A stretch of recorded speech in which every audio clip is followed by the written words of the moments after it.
perkenalkan, nama saya Cahrinda Rafeti. Hari ini saya akan menjelaskan yang ada di Netaket Cisco untuk melakukan penjelasan materi pada akses Cisco iOS di 2.1. Jadi di sini tuh 2.11 adalah sistem operasi semua perangkat akhir, dan perangkat jaringan memerlukan sistem operasi iOS. Seperti yang ditunjukkan, bagian OS yang berinteraksi langsung dengan perangkat keras komputer yang dikenal sebagai kernel. Nah, saat menggunakan CLI atau Command Line Interface, pengguna berinteraksi langsung dengan memasukkan perintah pada keyboard di prompt perintah, seperti yang ditunjukkan dalam contoh nih. Contohnya ada Analyst, Add Setups, LS, Desktop, Download, Lab Support, seperti itu. Selanjutnya di sini ada 21.2 yaitu GUI, yaitu Graphical User Interface, yaitu seperti Windows, macOS, Linux, KDE, Apple iOS atau Android. Memungkinkan pengguna untuk berinteraksi langsung dengan sistem menggunakan lingkungan icon, grafis, menu, dan jendela. Contoh GIU ini pada gambar lebih ramah pengguna dan membutuhkan lebih sedikit pengetahuan karena tentang struktur pemerintah yang mendasari untuk mengontrol sistem. Nah, di sini juga ada kekurangannya nih. Dia tuh tidak dapat selalu menyediakan semua fitur yang tersedia pada CLI, dan juga gagal mengalami kerusakan atau tidak beroperasi sesuai yang ditentukan, seperti itu. Selanjutnya di 21.3 tujuan sistem operasi. Jadi untuk apa sih sebenarnya kita untuk belajar sistem operasi? Jadi sistem operasi itu jaringan yang mirip dengan sistem operasi PC yang melalui Graphical User Interface. Sistem operasi PC memungkinkan pengguna untuk melakukan gunakan mouse untuk membuat pilihan dan menjalankan program, memasukkan teks dan perintah berbasis teks, lihat hasil output dan monitor. Selanjutnya di sini tuh ada access methods. Untuk switch akan meneruskan lalu lintas dan tidak perlu dikonfigurasi secara eksplisit agar dapat beroperasi. Misalnya dua host yang telah dikonfigurasi dan terhubung ke switch yang baru akan dapat berkomunikasi. Selanjutnya di sini ada program emulasi terminal. Terdapat beberapa program emulasi terminal yang dapat digunakan untuk terhubung ke perangkat jaringan, baik melalui koneksi serial melalui port konsol atau melalui koneksi SSH atau telnet.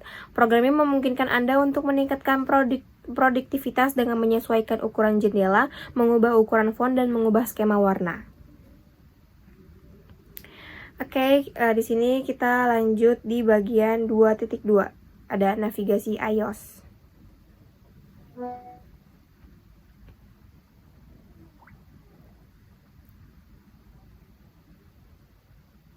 Sebentar.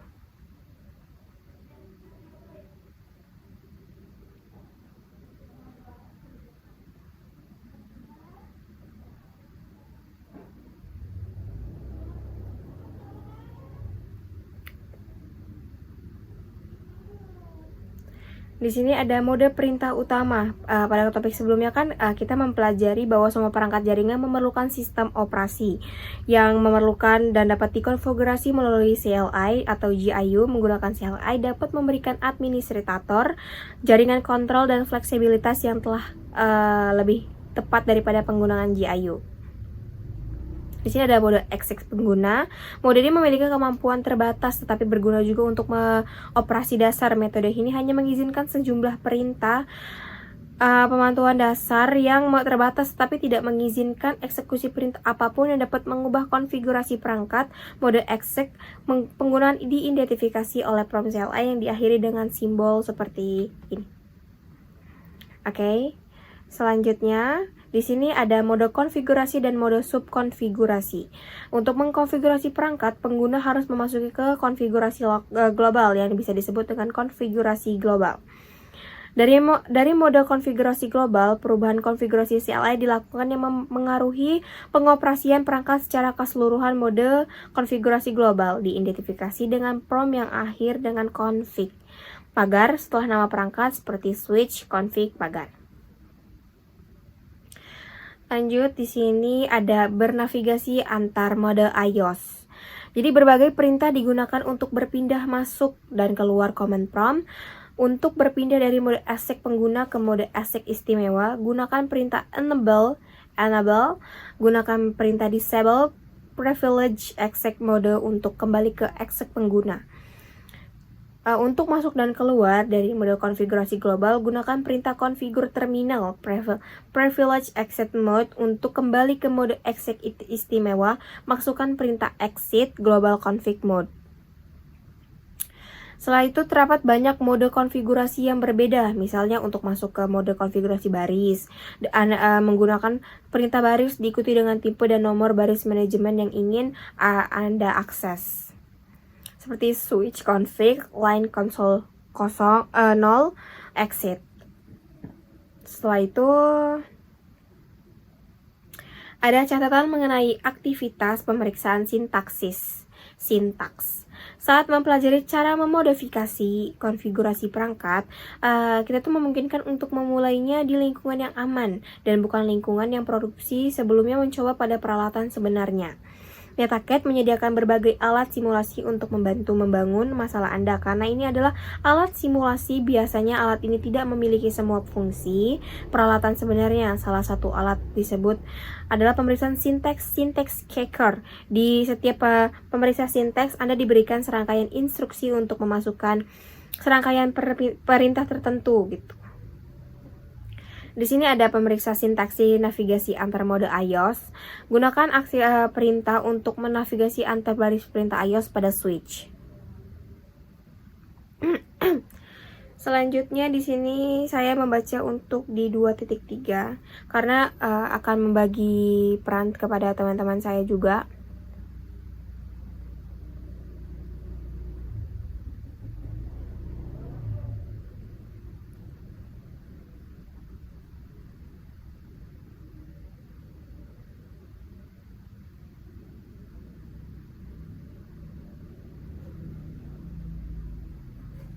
Bentar, ini masih berjalan di NetHackett Cisco-nya. Nah, di sini kita ada command struktur, yaitu struktur perintah iOS dasar.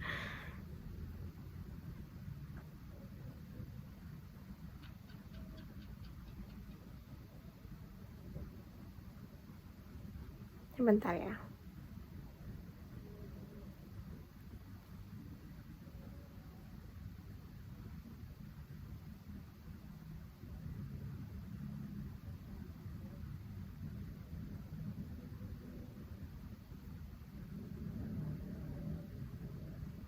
Nah, topik ini tuh membahas struktur dasar perintah untuk Cisco iOS. Seorang administrator jaringan harus mengetahui struktur perintah iOS dasar agar dapat menggunakan CLI untuk dikonfigurasi perangkat. Perangkat Cisco mendukung banyak perintah. Setiap perintah iOS memiliki format atau sintaks tertentu. Sintaks umum untuk pindah suatu perintah itu untuk seperti ditunjukkan pada gambar. Jadi gambarnya itu isinya itu mengingatkan memerintah, ruang angkasa, kata kunci atau argumen. Selanjutnya, pemeriksaan sinteks seperti iOS, perintah iOS. Suatu perintah untuk memerlukan satu atau lebih argumen untuk menentukan kata kunci dan argumen yang diperlukan untuk suatu perintah. Lihat sinteks perintah. Sinteks tersebut menyediakan pola atau format yang harus digunakan saat memasukkan perintah, seperti yang tertera pada kabel. Oke, selanjutnya nih, sebagai contoh untuk sinteks untuk menggunakan perintah deskripsi adalah string deskripsi. Argumennya adalah string yang diberikan oleh pengguna. Perintah deskripsi biasa digunakan untuk mengidentifikasi tujuan suatu antarmuka. Misalnya nih, memasukkan perintah deskripsi terhubung ke switch kantor pusat utama, menjelaskan di mana perangkat lain berada di ujung koneksi. Contohnya, menunjukkan konvensi yang digunakan untuk mendokumentasikan dan menggunakan perintah iOS. Jadi ada ping IP address, perintah adalah ping, argumen untuk ditentukan pengguna adalah alamat IP perangkat tujuan, misalnya ping 10.10.10.5. Selanjutnya di sini adalah fitur bantuan iOS, menyediakan dua bentuk bantuan, yaitu kontekstual dan pengecekan sinteks perintah. Bantuan kontekstual memungkinkan Anda untuk menemukan jawaban dan pertanyaan-pertanyaan dengan cepat.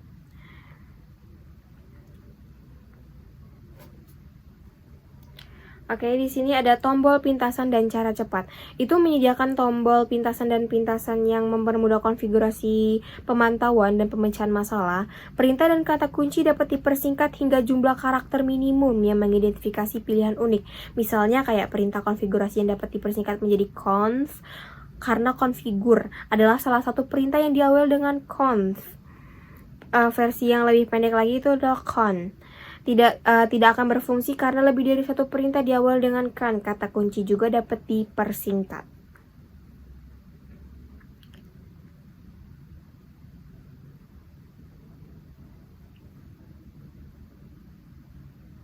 Di sini ada paket tracer menavigasi iOS. Untuk mempraktikkan keterampilan yang diperlukan untuk menavigasi Cisco iOS, termasuk seperti mode akses pengguna, berbagai mode konfigurasi, dan perintah umum yang digunakan secara rutin. Perkenalkan, nama saya Vina Karen dengan NPM 25782115 dari TRI 2D. Jadi di sini saya akan menjelaskan pada chapter 2, yaitu pada bagian 2.4, yaitu konfigurasi perangkat dasar. Jadi kita masuk ke nama perangkat. Jadi di sini kita mempelajari banyak hal tentang Cisco iOS, cara menavigasikan iOS dan struktur perintahnya.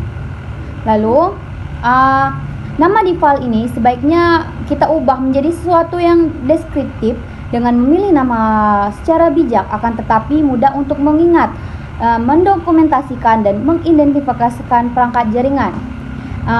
Beberapa pedoman penamaan yang penting untuk host, yaitu mulai dengan huruf, tidak mengandung spasi, berakhir dengan huruf dan angka, dan gunakan huruf, angka, dan tanda hubung. Nah, lalu kita ada pedoman kata sandi. Penggunaan kata sandi yang lemah dan mudah ditebak itu menjadi perhatian keamanan terbesar bagi organisasi. Perangkat jaringan termasuk router di kabel rumah harus dikonfigurasi dengan kata sandi untuk membatasi akses administratif. Nah, Cisco iOS dapat dikonfigurasi untuk menggunakan kata sandi mode hierarkis guna memberikan hak akses yang berbeda ke perangkat jaringan. Yang ketiga yaitu mengkonfigurasi kata sandi. Nah, saat pertama kali kita terhubung ke perangkat, kita berada di dalam mode exit pengguna. Mode ini diamankan menggunakan konsol. Untuk mengamankan akses mode akses pengguna, masuk ke mode konfigurasi baris untuk menggunakan perintah konfigurasi global line konsol 0. Nah, kita bisa menggunakan perintah konfigurasi terminal, lalu line konsol 0, password Cisco, dan login. Yang keempat ada enskripsi kata sandi. Nah, fitur startup config dan running config menampilkan sebagian besar kata sandi dalam bentuk teks biasa. Ini merupakan ancaman keamanan karena siapapun dapat menemukan kata sandi kita jika mereka memiliki akses ke file-file ini. Untuk mengenskripsi semua kata sandi teks, kita menggunakan konfigurasi global, yaitu service password encryption, untuk yang ditunjukkan dengan perintah konfigurasi terminal, lalu masuk ke service password encryption. Nah, perintah ini menerapkan enskripsi lemah. Lalu yang kelima yaitu pesan banner. Nah, meskipun mewajibkan kata sandi adalah salah satu mencegah personel yang tidak berwenang mengakses jaringan, sangat penting untuk menyediakan metode yang menyatakan bahwa hanya personal yang berwenang boleh mengakses perangkat tersebut. Untuk melakukan ini, kita tambahkan banner ke output perangkat dengan perintah banner mode hashtag pesan harian hashtag konfigurasi global. Nah, lalu fungsi tanda hashtag dalam sintak perintah disebut karakter pembatas. Karakter ini dimasukkan sebelum dan sesudah pesan. Lalu kita bisa pemeriksaan sintaksis, yaitu konfigurasi perangkat dasar, akses manajemen yang aman ke switch, Tetapkan nama perangkat, lalu akses mode exit, pengguna aman, akses mode akses istimewa yang aman, akses PTY yang aman, inskripsi semua kata sandi teks biasa, dan tampilkan banner login. Jadi, di sini saya akan membuat video penjelasan tentang 2.5, yaitu Save Configuration Scroll to Begin. Yang pertama, konfigurasi file. Nah, dalam perangkat Cisco ada dua file konfigurasi utama. Yang pertama yaitu running konfigurasi, yaitu yang disimpan di RAM berisi konfigurasi yang sedang aktif. Perubahan itu langsung berpengaruh ke perangkat, tetapi akan hilang kalau perangkat mati atau restart. Contoh perintahnya yaitu show running config. Yang kedua ada startup configuration. Itu disimpan di NVRAM, digunakan dalam perangkat saat dinyalakan dan bersifat permanen, tidak akan hilang saat mati dengan perintah show startup config. Running config itu seperti kerjaan yang sedang kita edit, sedangkan startup config itu seperti file yang sudah kita simpan. Nah, lalu ada save configuration. Kalau kita tidak menyimpan konfigurasi, semua perubahan akan hilang saat perangkat restart. Ini ada perintah utamanya yaitu copy running startup config. Perintah ini digunakan untuk menyimpan konfigurasi aktif ke dalam memori permanen. Lalu bagian ketiga yaitu mengubah dan mengembalikan konfigurasi. Kalau belum disimpan, kita bisa reload. Saat ditanya save, kita pilih no untuk membatalkan perubahan. Kalau sudah terlanjur disimpan, kita harus hapus config, yaitu dengan perintah erase startup config. Lalu baru kita reload. Nah, ini akan mengembalikan perangkat kita ke kondisi awal, yaitu default. Kita bisa menambahkan catatan reload akan menyebabkan jaringan mati sementara. Yaitu bagian keempat, yaitu kita bisa menyimpan config ke file text. Konfigurasi juga bisa disimpan ke file untuk backup atau digunakan ulang. Langkahnya, kita buka aplikasi seperti PUTTY atau TerraTerm. Lalu kita aktifkan login dan jalankan show running config. Baru disimpan ke filenya. Bagian kelima yaitu packet tracker. Kalian juga bisa langsung mencoba di packet tracker untuk latihan konfigurasi dasar switch seperti password dan banner. Jadi kesimpulannya, selalu ingat untuk menyimpan konfigurasi menggunakan perintah copy running config startup config agar tidak hilang saat perangkat restart. Halo semuanya, perkenalkan saya Mita Fitunadori dari kelas TRI 2D. Saya ingin melanjutkan penjelasan dari teman saya, yaitu saya ingin melanjutkan 2.6 sampai 2.8. Yang pertama itu ada 2.6, memahami port dan IP address. Nah, setelah kita berhasil melakukan konfigurasi dasar pada perangkat, nah, bagaimana cara perangkat-perangkat tersebut bisa saling mengenali dan saling berkomunikasi? Nah, di sini saya mempunyai dua kunci yang sudah saya pelajari, yaitu alamat address dan media penghubung port. Nah, mari kita bahas satu persatu. Yang pertama itu ada apa itu IP address? Nah, agar perangkat seperti komputer, printer, vault, atau bahkan kamera keamanan bisa saling berkirim data di internet, mereka membutuhkan IP address. Nah, anggap saja ini sebagai alamat rumah digital untuk setiap perangkat. Nah, di sini ada dua jenis IP yang sering digunakan. Yang pertama itu ada IPv4 menggunakan format dotted desimal, contohnya seperti angka dari 0 sampai 255. IPv4 juga membutuhkan subnext mask untuk membedakan mana bagian jaringan dan mana bagian perangkatnya. Nah, lalu ada IPv6, versi terbaru yang lebih panjang, mempunyai 28 bit dan ditulis dalam format heksadesimal yang dipisah oleh titik 2. IPv6 hadir karena IPv4 di dunia sudah mulai habis. Selanjutnya ada kabel dan nirkabel. Komunikasi data tidak akan terjadi tanpa adanya jalur fisik. Kita mengenal sebagai jenis media jaringan, diantaranya kabel tembaga atau chopper, seperti kabel twisted pair yang biasa kita lihat. Lalu ada fiber optik, menggunakan cahaya untuk kecepatan tinggi dan jarak jauh. Lalu ada wireless, koneksi tanpa kabel.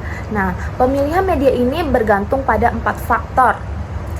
Jarak yang ditempuh, lingkungan instalasi, kecepatan data yang diinginkan, dan tentu saja biayanya. Lalu ada interface dan port pada switch. Nah, perangkat seperti switch layer 2 memiliki banyak port fisik untuk menghubungkan berbagai kabel. Namun ada satu yang unik, yaitu port fisik pada switch layer 2 biasanya tidak memiliki IP address sendiri. Lalu agar kita bisa mengelola switch tersebut dari jarak jauh, kita menggunakan yang namanya switch virtual interface. Nah, switch secara default, switch menggunakan interface VLAN 1 sebagai switch virtual interface. Jadi, kita memberikan IP address ke interface virtual ini, bukan ke lubang port fisiknya, agar kita bisa masuk dan mengatur switch tersebut lewat jaringan. Oke? Nah, saya ingin melanjutkan 2.7, yaitu konfigurasi IP address pada end device dan switch. Nah, kalian bisa membayangkan bagaimana komputer bisa saling mengirim data, sama seperti kita membutuhkan nomor telepon untuk menghubungi teman kita. Perangkat di jaringan membutuhkan yang namanya IP address juga. Nah, kita akan belajar cara mengkonfigurasi alamat IP secara manual maupun otomatis pada PC, serta cara memberikan alamat IP pada switch agar kita mengelola dari jarak jauh. Nah, yang pertama ada konfigurasi IP manual versus otomatis DHCP.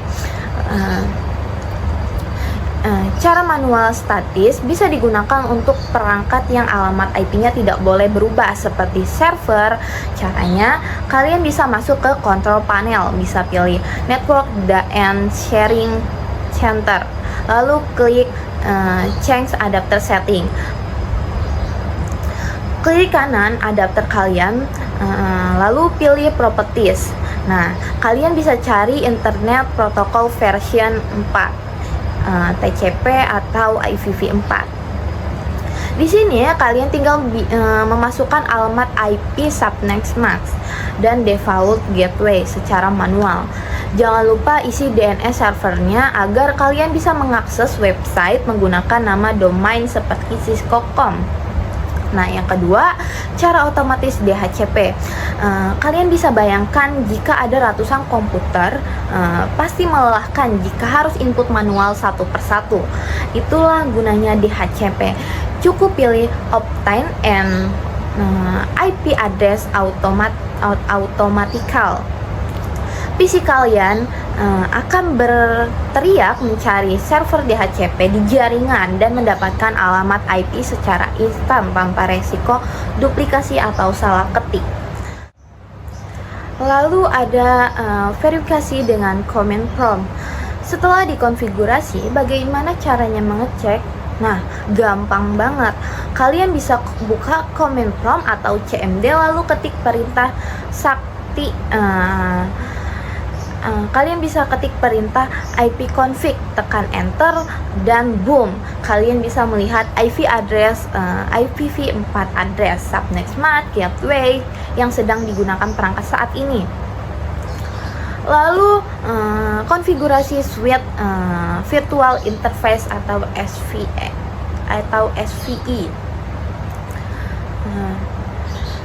Nah, kita akan mengkonfigurasi switch agar switch bisa diakses dari jarak jauh atau remote. Kita perlu memberikan IP pada interface virtual yang disebut VLAN 1. Nah, yang pertama kita bisa masuk ke mode konfigurasi. Konfigurasi terminal, lalu kita masuk ke interface virtual, interface VLAN 1. Nah, kita bisa memberikan IP address 192.168.1.20.